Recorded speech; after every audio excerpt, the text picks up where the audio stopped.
رسول کریم صلی اللہ تعالی علیہ وآلہ وسلم نے ایک مرتبہ عمرے کے دوران یا طواف کعبہ کے دوران حضور صلی اللہ تعالی علیہ وسلم خانہ کعبہ کا طواف فرما رہے تھے. ایک دیہاتی شخص وہ سامنے سے چلتے ہوئے طواف کر رہا تھا، یوں کہتا تھا یا کریم یا کریم یا کریم یا کریم. حضور پاک صلی اللہ تعالی علیہ وسلم کو اس کی بات بڑی اچھی لگی. حضور اس کے پیچھے پیچھے ہی چل رہے تھے، آپ نے بھی فرمایا یا کریم یا کریم. وہ بندہ دیکھا پیچھے، پھر آگے بڑھنے لگا، پھر کہا یا کریم یا کریم. وہ حضور کو جانتا نہیں تھا، رسول کریم صلی اللہ تعالی علیہ وسلم کو پہچانتا نہیں تھا، نیا مسلمان ہوا تھا. حضور نے پھر کہا تو اسے ایسا لگا کہ میری نقل اتار رہے ہیں. دو تین بار دیکھ کر ایک جگہ رک گیا اور پلٹ کر کے کہتا ہے اے حسین چہرے والے، اگر تو اتنا خوبصورت نہ ہوتا تو میں تیری شکایت میرے نبی کے پاس کر دیتا کہ تو کعبے کے پاس مجھے چڑھا رہا ہے، میری نقل کر رہا ہے. حضور پاک صلی اللہ تعالی علیہ وسلم نے اس سے پوچھا تیرا نبی ہے کون؟ اس نے کہا میرا نبی کائنات کا سب سے حسین ہے، وہ محمد الرسول اللہ ہے صلی اللہ تعالی علیہ وسلم. آپ نے پوچھا کیا تو نے اپنے نبی کو دیکھا ہے؟ تو اس نے کہا دیکھا تو نہیں، میں بنا دیکھے ان پر ایمان لایا ہوں، سنا ہوں بڑے حسین ہیں، ان کے عادات بڑے جمیل ہیں، اخلاق بڑے خوبصورت ہیں.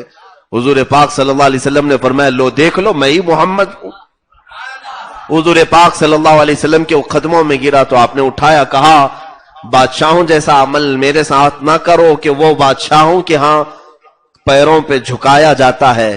میں متکبر اور مغرور انسان نہیں بننا چاہتا. حضور پاک صلی اللہ تعالی علیہ وسلم نے اس بندے کو اٹھایا. اب اس کے بعد کی بات جو مجھے عرض کرنی ہے وہ یہ ہے کہ جبرائیل امین علیہ الصلوۃ والتسلیم تشریف لائے. عرض کیا کہ آقا مولا تبارک و تعالی آپ پر بھی اور اس بندے پر بھی سلام بھیجتا ہے، اور اللہ تبارک و تعالی اس کا حساب آسان کرے گا. یہ تو بشارت ہے نا. اب حضور پاک صلی اللہ تعالی علیہ وسلم نے اس بندے کو پیغام سنایا کہ مبارک ہو تجھے، اللہ کا سلام آیا اور رب نے فرمایا تیرا حساب آسان ہوگا. کھڑا ہو گیا، دیہاتی تھا، رک گیا، کہا میرا حساب لے گا ہوں؟ کہا ہاں اللہ حساب لے گا، چاہے تو حساب لے گا. تو پھر وہ کہنے لگا اگر وہ میرا حساب لے گا تو میں بھی اس کا حساب لوں گا. حضور پاک صلی اللہ تعالی علیہ وسلم کے پاس وہ کھڑا ہو گیا، کہا اگر وہ میرا حساب لیتا ہے تو میں بھی اس کا حساب لوں گا.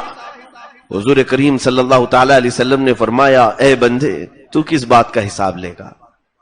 مولا تبارک و تعالیٰ سے تو کس بات کا حساب لے گا؟ تو رب تعالیٰ کی محبت میں وہ غرق بندہ کیسا تھا. وہ کہتا ہے کہ جب وہ مولا میرے گناہوں کو گنے گا تو میں اس کی رحمت کو گننا شروع کروں گا. جب وہ مجھے یہ کہے کہ تیرے گناہ اتنے اتنے ہیں تو میں کہوں گا تیری رحمت اتنی زیادہ ہے.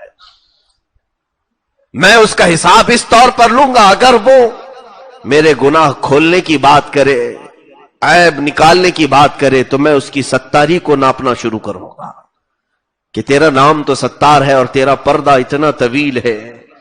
وہ کہتا گیا یہاں تک کہ میرے آقا صلی اللہ علیہ وسلم رونا شروع کر دیتے ہیں.